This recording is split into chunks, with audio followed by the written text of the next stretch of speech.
Vamos seguir com o nosso primeiro conteúdo do Fórum 2025, Fórum 2025, com um tema de extremíssima necessidade e relevância, que é reputação corporativa e análise de crise.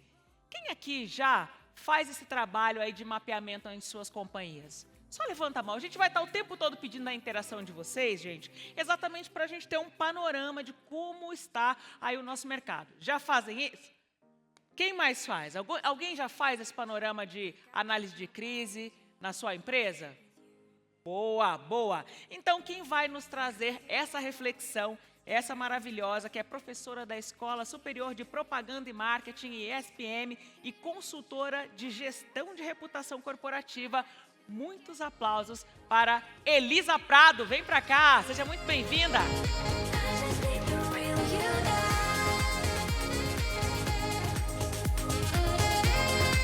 Tudo bem, Elisa? Seja muito bem-vinda.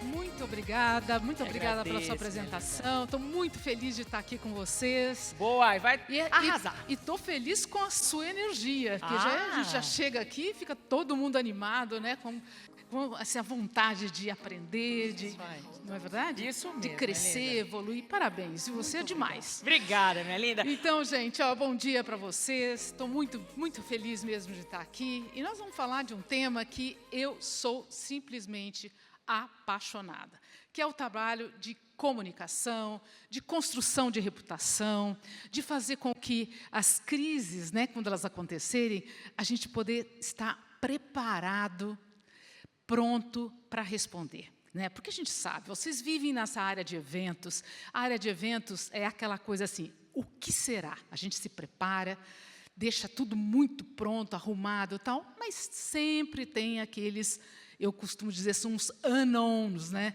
São os desconhecidos, coisas que muitas vezes acontecem e a gente precisa estar o tempo todo olhando e preparando.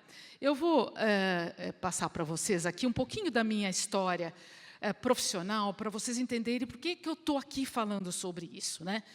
A minha vida foi toda voltada para eu fui diretora de comunicação de grandes empresas, pequenas e médias, fui de agências também. Passei pela Vivo durante muitos anos, lançamos a marca Vivo aqui no Brasil, e também pela Tetra Pak. Foram as empresas onde eu trabalhei por mais tempo. Agora, passei também muitos anos trabalhando com o Sérgio Mota Mello na TV1, né? Tive ali uma especialização maior em eventos, né? Trabalhei muito tempo com ele, aliás, é uma pessoa que eu admiro muito, gosto muito do Sérgio. Aliás, se o Sérgio estiver um dia nos ouvindo, um grande abraço para você. E hoje sou professora da SPM, da Startse também, falando sobre gestão de crise. Né? Esse é o meu expertise e principalmente sobre reputação. Então, tenho feito muitas palestras baseadas nessa parte de construção de reputação para evitar crise, né? E trabalhando na prevenção. Então, gente, por causa disso, acabei lançando alguns livros, são 3 livros já na minha vida, né, profissional, desses últimos 5 anos para cá, e muito voltado, então, para esses temas. Então, era isso que eu queria apresentar para vocês, um pouco para vocês entenderem o que eu estou fazendo aqui, trabalhando com vocês nessa parte de reputação. Olha, o que a gente vai ver hoje, nesses 40 minutos que nós temos aqui para a nossa conversa? Eu vou pedir muito para vocês levantarem a mão, eu vou pedir muito para vocês responderem as minhas perguntas. Né? Então, fiquem atentos, porque não vai ser aqui apenas uma posição minha, né? Eu quero ouvir vocês também. Nós vamos falar sobre esse mundo VUCA, né, de total transparência que a gente está vivendo. A reputação vira e se transforma num diferencial competitivo. A gestão de crises nos eventos e como a gente prevenir as crises. Porque crise a gente sabe que a gente vai acontecer, não é verdade? Mas o mais importante é a gente prevenir as crises. E eu queria começar aqui com vocês com uma frase que foi feita em 1840. E senhor Ralph Waldo Emerson, um grande filósofo, ele falou algo que hoje não tem nada mais importante, mais atual, que é: suas atitudes falam tão alto que eu não consigo ouvir o que você diz. Eu vou repetir para vocês. Muita gente está no celular, presta atenção no que eu estou falando. Essa frase diz: suas atitudes falam tão alto que eu não consigo ouvir o que você diz. Gente, essa frase ela é tão atual hoje, porque ela traz para a gente o mundo que nós estamos vivendo, da alta conectividade. Nós estamos o tempo todo no celular, o tempo todo no computador, ninguém ouve mais ninguém, um mundo polarizado, né? E tudo que nós fazemos, qualquer atitude nossa, rapidamente, todo mundo fica sabendo e informado do que está acontecendo. Por quê? Porque a gente vive nesse mundo ultraconectado de supertransparência. Até eu chamo de, não é de transparência, é supertransparência. Eu falo algo aqui agora, nesse minuto, em 3 segundos já estão me criticando, ou 50% está dizendo que eu estou falando coisa positiva ou negativa. Isso estamos em rede o tempo todo. Então, o que acontece? A coerência entre o que se faz e o que se fala hoje é o mais importante que tem. Muitas vezes, né, vocês vão ver, eu estou vendo muitos jovens aqui, mas antigamente, né, Sérgio, a gente colocava uma publicidade no jornal e a nossa história, a nossa narrativa estava feita, a nossa publicidade estava feita. Hoje, a publicidade é importante, sim, mas para lembrança de marca. Por quê? Quem constrói a marca, na verdade, são as nossas percepções, são as influências de terceiros. Vejam bem a mudança que está acontecendo no nosso mundo hoje. E tudo tem que ter muita coerência. Vejam o nosso Papa Francisco, né, que foi tão ovacionado na saída, na morte dele. Por quê? Coerência entre o que ele pensava e o que ele fazia. Né? A roupa branca, os anéis, o colar, o carro, a forma como ele tratava as pessoas, a simplicidade que ele viveu, era absoluto. A local onde, a Casa Marta, onde ele foi morar, tudo isso muito coerente, tudo muito coerente com o que ele pregava, com o que ele falava. Né? Então, esse exemplo, para mim, é importantíssimo. Nesse mundo repleto de estímulos, ultraconectado e, principalmente, polarizadíssimo que a gente vive, né, as empresas estão no raio-x. As suas empresas, as empresas que vocês trabalham de eventos, estão no raio-x. Qualquer atividade que vocês vão colocar na rua, vou fazer um stand,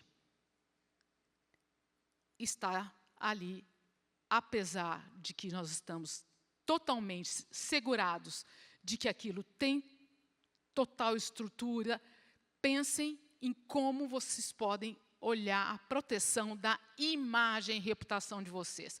Eu gosto muito dessa imagem da maçã. Do lado vermelho é o que nós, né, falamos que nós somos. Olha, a minha empresa é maravilhosa, ela tem estrutura, ela atende muito bem, não temos reclamação e tudo mais. Isso é o que eu vendo. O lado cinza é o lado que as pessoas veem, é a percepção que existe do outro lado. Né? Não existe mais, eu falo o lado vermelho e as pessoas veem o lado cinza. E aqui, até surgia aqui um bichinho que estava dentro desse lado cinza aqui, que eu não sei porque aqui na foto acabou saindo. É tudo transparente, ok? E aí, as crises acontecem todos os dias. É só por causa disso. Antigamente, tinha crise. Mas aí havia crise, o jornal ia ser publicado no dia seguinte você já tinha uma boa resposta para dar, as coisas já tinham se acalmado. Hoje é a cada segundo.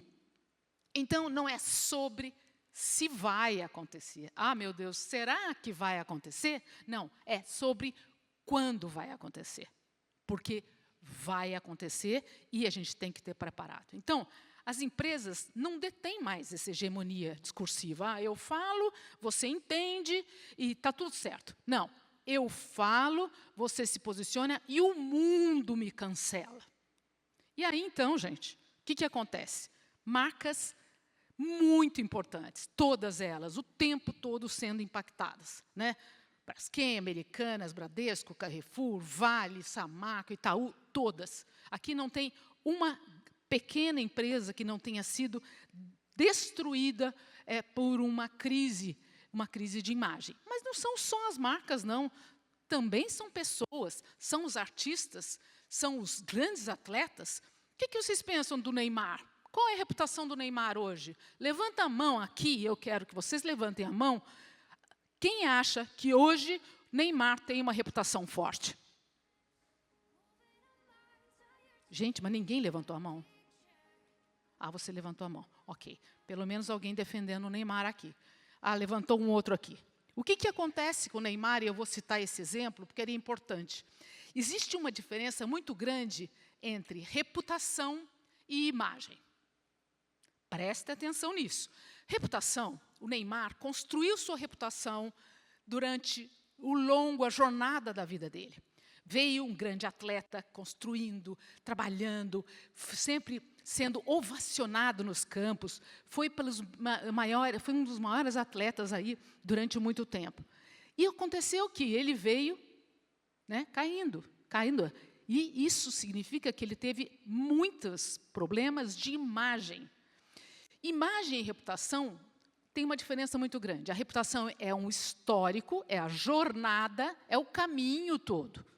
E a imagem é um fotograma. Então, imaginem que a reputação é um filme inteiro, e a imagem são fotogramas.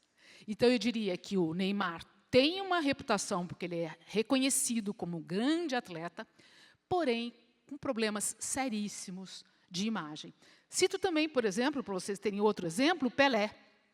Pelé, grande atleta, construiu sua reputação maravilhosamente bem, vendeu o Brasil para o mundo, né? Você chega em qualquer lugar do mundo, as pessoas falam, Pelé, parece que o Pelé é mais que o Brasil. Olha só que linda reputação que ele construiu. Mas ele teve problemas de imagem. Então, pronto, é isso. Eu queria que vocês entendessem essa diferença. Por que é importante entender essa diferença? Porque você pode reconstruir a sua reputação. Porque se você tem muitos problemas de imagem, você pode reconstruir por meio de atividades e iniciativas, né? E toda iniciativa, como eu falei desde o início, gera opiniões positivas e negativas. Olha só, o que aconteceu com o Thales Gomes? Ele era CEO de uma grande empresa de educação, da G4. Ele foi e fez um post dizendo que mulher CEO, nem pensar. Uma pena. A gente sente até pena, porque o que aconteceu? Ele colocou isso, ele imagina, um cara que trabalha na educação, CEO de uma empresa de educação, faz um post desse, e o que acontece? Ele é cancelado nas redes, ele era conselheiro também de uma empresa Lupo, e também foi cancelado ali. O que aconteceu com ele? Nada, ele continua lá com a empresa dele. Porém, a reputação dele foi manchada com um problema seríssimo de imagem. Ele vai ter sempre vergonha, aliás, do que ele falou, e vai ter o tempo todo que se explicar. Então, hoje, o que acontece? Você fala uma bobagem dessa, as pessoas se mobilizam, as pessoas articulam, querem ser ouvido, fazendo valer suas demandas, seus direitos, suas opiniões. O que aconteceu com o Carrefour? Né? É uma coisa de emoção geral que aconteceu em São Paulo, quando um cachorrinho, no estacionamento do Carrefour, ele foi morto por um guarda. Bem, a empresa poderia ter acatado, agarrado isso, dizer, não, eu vou cuidar disso, porque não está aqui no nosso estacionamento, esse cachorrinho, a gente vai cuidar dele, a gente vai cuidar de adoção de cachorros, isso não pode acontecer. Não, pelo contrário, o Carrefour deu as costas e disse, olha, isso aí é terceiro, não tem nada a ver com isso aí foi um terceiro que fez, e, enfim. Bem, gerou uma comoção, não sei se vocês se lembram. Quem lembra dessa história do Carrefour? Todo mundo lembra, porque gera uma comoção. É isso que eu quero que vocês entendam, gente. Porque vocês estão na área de eventos, e os grandes e pequenos e médios eventos que vocês fazem, eles geram comoção.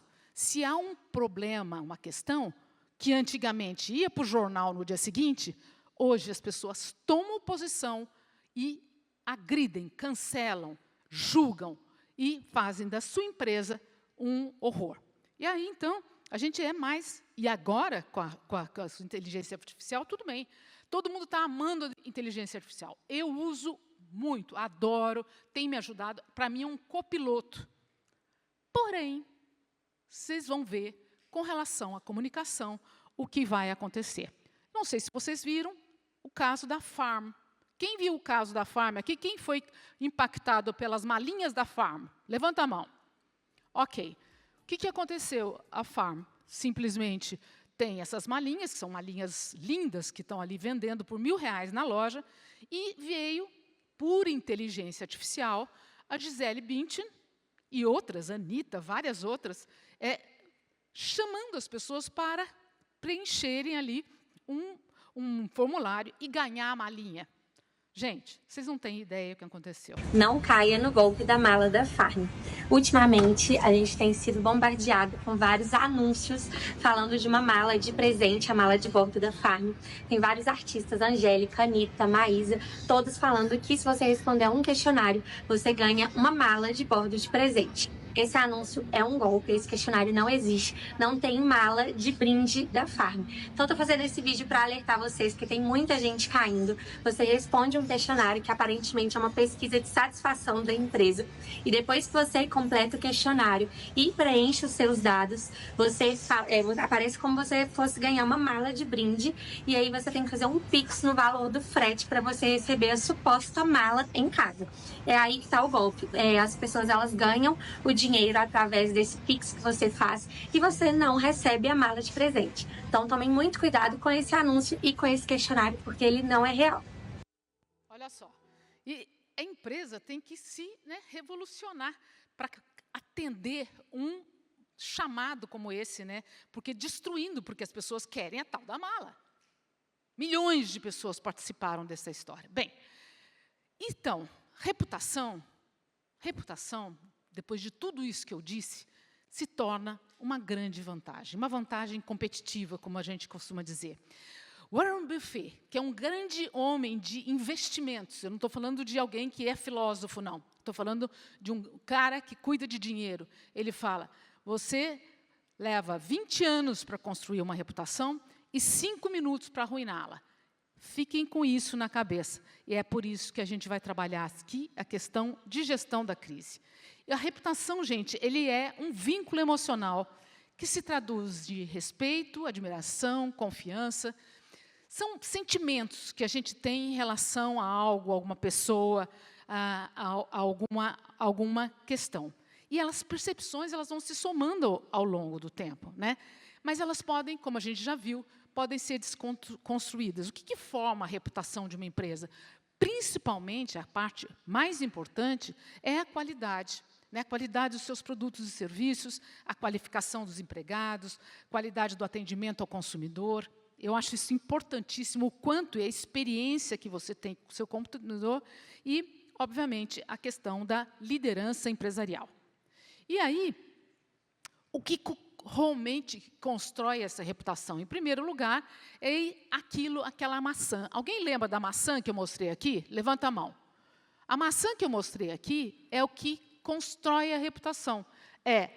São as iniciativas que a empresa faz, a comunicação que ela faz e terceiros. Aquela história de que os influenciadores, as influências é que trazem e formam essa reputação. Tudo isso gera intenção de compra, gera preferência, recomendação, contratos e a atração de talentos. Vocês já pararam para perceber que os jovens hoje em dia só vão trabalhar em empresas que têm reputação?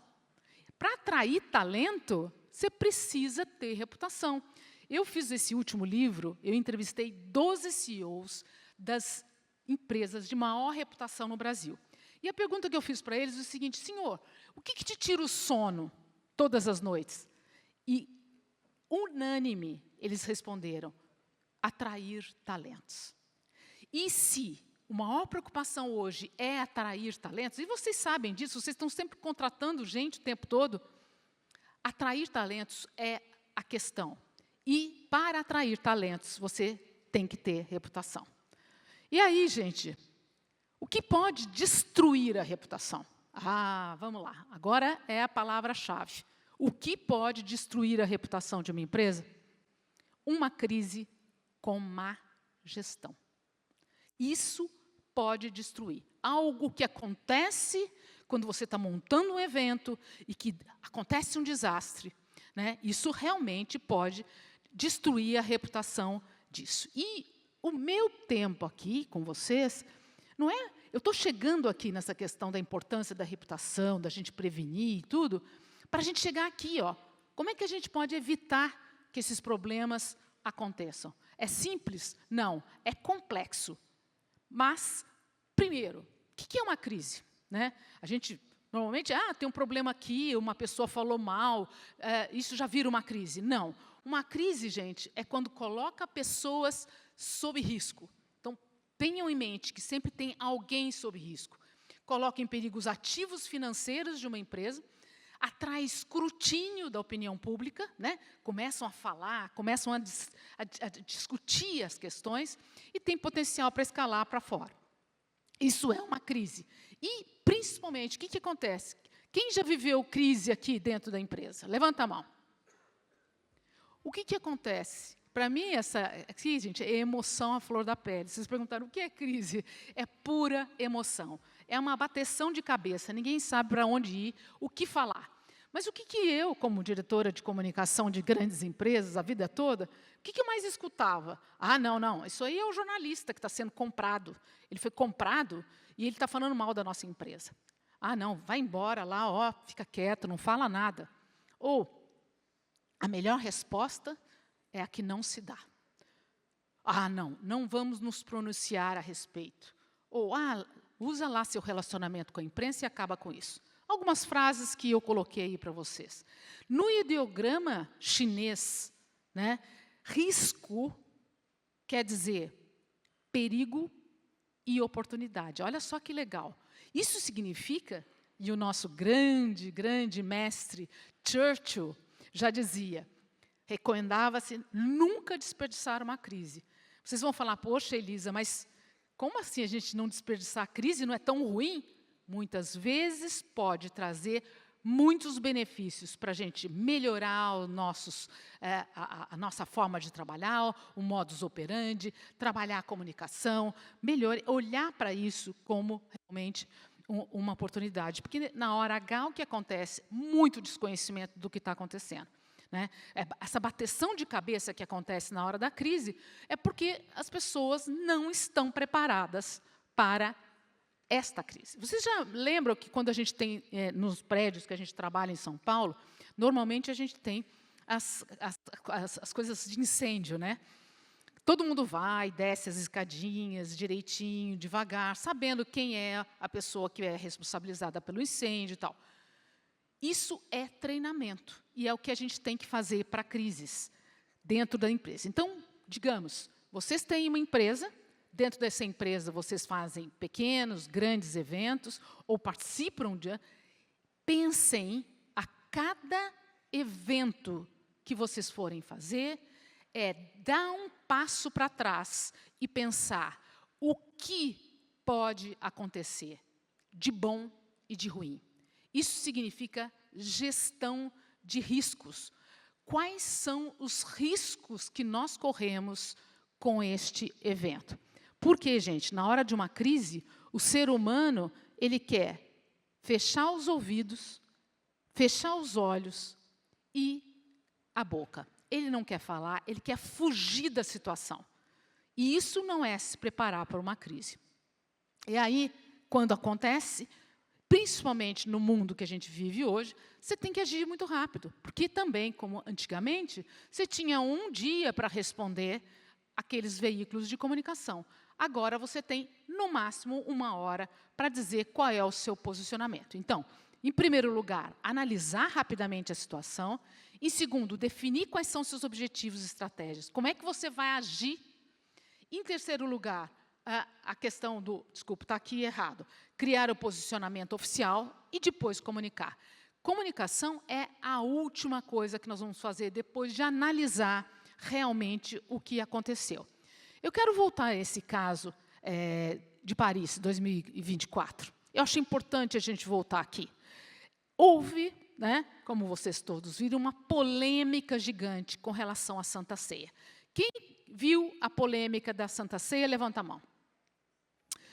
Então, eu não preciso contar em detalhes. Mas, o que inspirou a performance dessas Olimpíadas? Bem, foi feita essa performance, né, baseada, segundo fontes das redes sociais, baseada, então, na Santa Ceia. Essa performance, então, foi feita e o mundo discutiu aquilo.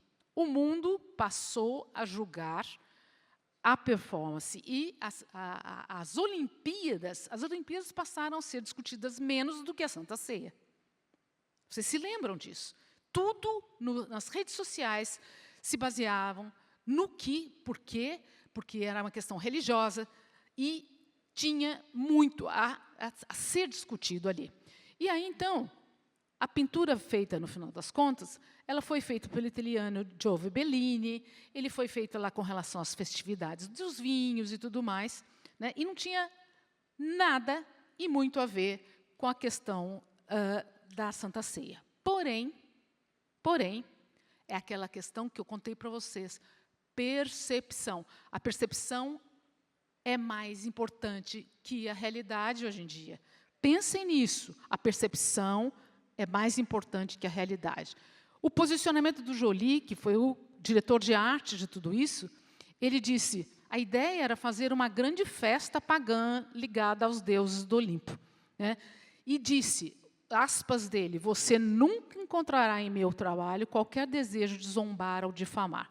Se isso é verdade ou não, foi o que ele colocou nas redes sociais para se defender da polêmica que causou a história da Santa Ceia. Agora, vocês vão me perguntar, mas por que isso aconteceu? Sabe por que isso aconteceu? Falta de comunicação e de prevenção de riscos. Por quê? Antes de lançar um evento como esse, ou uma ação como essa, ou uma atividade como essa, você precisa explicar. Isso, assim, todas as TVs, quando a gente estava vendo, eles não estavam o tempo todo explicando cada atividade que estava acontecendo, o histórico e tudo. Ali, gente, eles tinham que explicar, olha, essa atividade, ela foi baseada num quadro sobre festividades na ilha, na época, no quadro do fulano de tal. Então, fazer prevenção de risco aqui, como que tudo isso poderia ter sido evitado? Tão simples. É só contar a história. É só narrar o que realmente está acontecendo. Não, deixaram haver navios. Qualquer um podia julgar o que estava acontecendo. E deu no que deu. Volto ao meu tema principal. Qualquer iniciativa que vocês forem tomar para fazer um evento, parem para fazer gestão de riscos. O que vai dar certo e o que vai dar errado. Então, como prevenir que essas crises aconteçam? Toda crise já foi um risco. Olha só, vocês aí atrás, estão comigo? Toda crise que acontece já foi um risco. E o pior, que esses riscos já são conhecidos da gente. Mais de 75% dos riscos estão dentro de casa. Olha só, isso aqui não foi o que eu falei, não. Isso aí é uma pesquisa, porque tudo o que acontece de crise, todo mundo já está sabendo, porque os problemas estão dentro de casa. Então, para fazer a gestão de riscos, é isso. É cavocar para ver o que tem ali de vulnerabilidade para você não deixar o problema acontecer.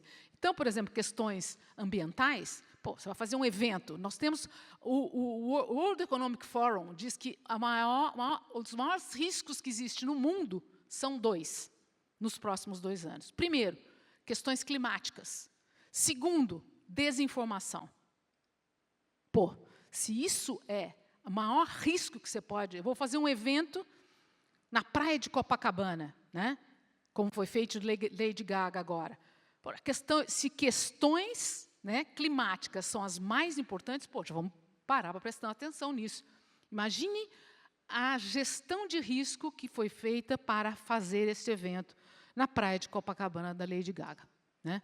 Então, vamos lá.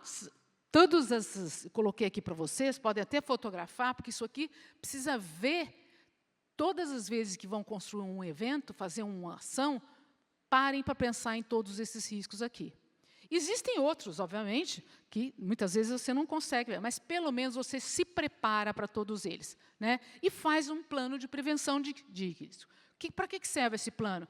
Serve para ajudar na sua rápida solução. Então, se você tem um problema, você já pensou nele, né? Você mapeou esses riscos para mitigá-los, já treinou, simulou pessoas, já priorizou investimentos, já manteve esses riscos realmente em follow-up. Então, você já pensou neles e se preparou. E qual é o papel do gestor de eventos? O papel é barrar que uma ação possa acontecer. É evitar a crise. Esse é o papel de vocês. É evitar a crise, tomar uma posição e dizer, aqui pode ter problema. No show da Taylor Swift, por exemplo, no Rio de Janeiro, né, o que aconteceu? Morte de uma fã. Seríssimo, crise seríssima que aconteceu no show da Taylor no Rio de Janeiro. A ação da Time for Fun foi para baixo, decaiu porque houve realmente descaso aí na questão da morte dessa moça, né? E, pelo menos, os pontos que foram colocados, principalmente foi a questão da temperatura, já havia previsão de calor extremo. Quando eu digo já havia previsão, os organizadores já sabiam que tinha previsão de calor externo. A capacidade de estrutura do local, sabendo que um show que trouxe o mundo para dentro de casa. E proibição de entrar no show com garrafas d'água. Então, foram alguns pontos.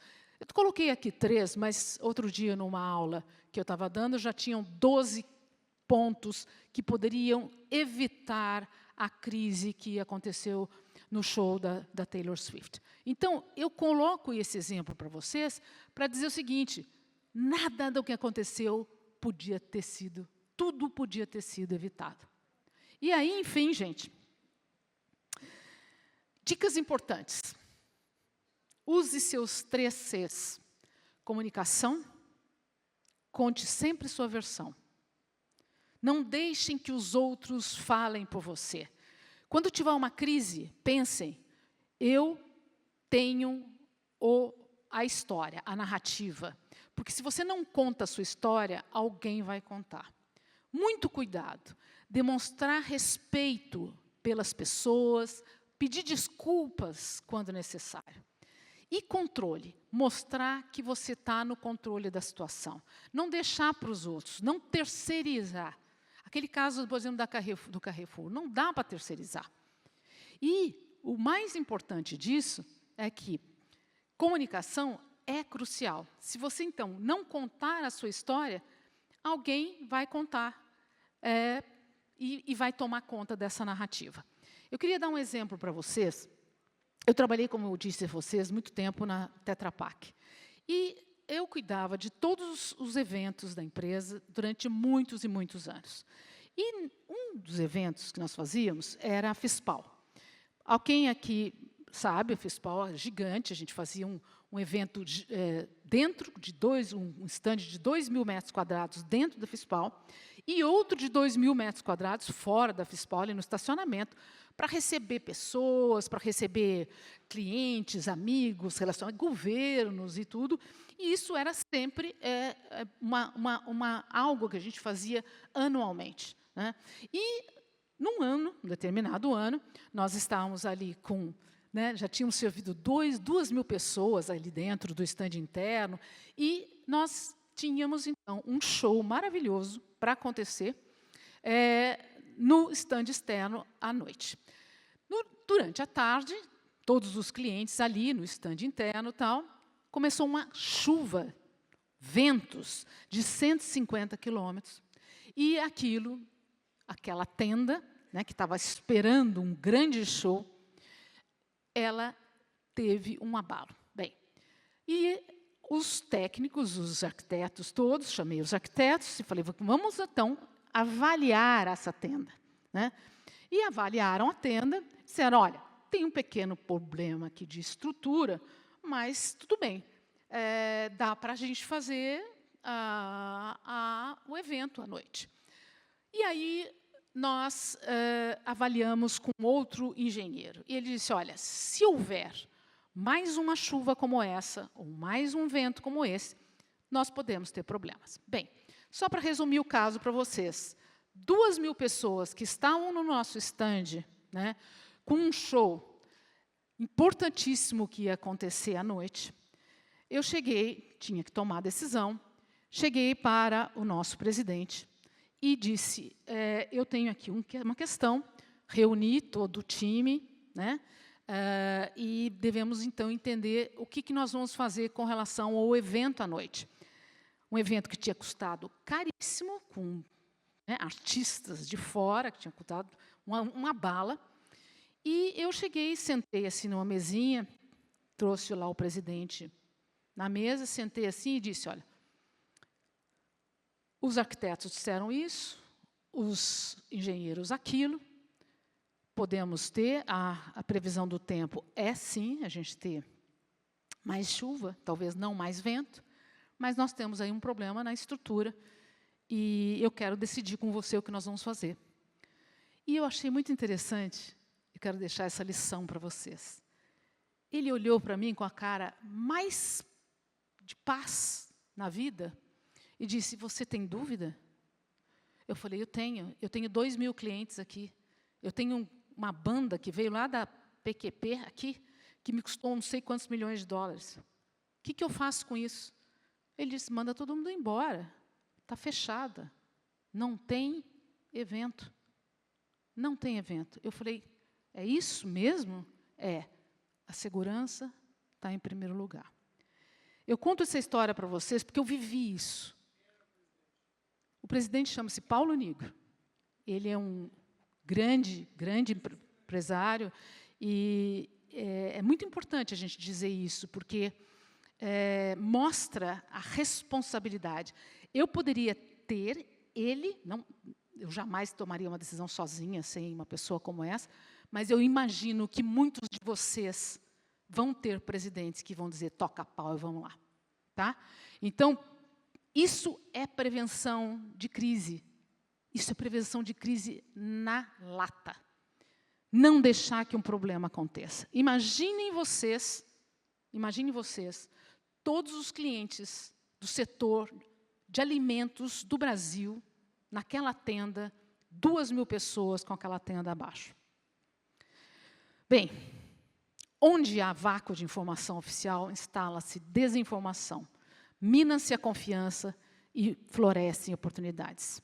Que empresas conseguem recuperar mais rápido a sua reputação? São as empresas que têm forte marca corporativa, construída nessas bases sólidas, né, que eu vou falando para vocês, aos pouquinhos, vão sendo construídas e construídas, né, com atitudes. Lembre da primeira frase que eu coloquei para vocês aqui, que as nossas atitudes falam mais do que qualquer coisa? Então, é isso, um histórico de boa reputação, aquelas que têm governança, gestão de crises e riscos, prevenção, e que estão prontas para responder quando solicitadas. Era isso, gente. Espero que vocês tenham curtido. Eu desejo para vocês um grande evento, com muitos aprendizados, e muitíssimo obrigada. Sensacional, Elisa. Muito obrigada. Fica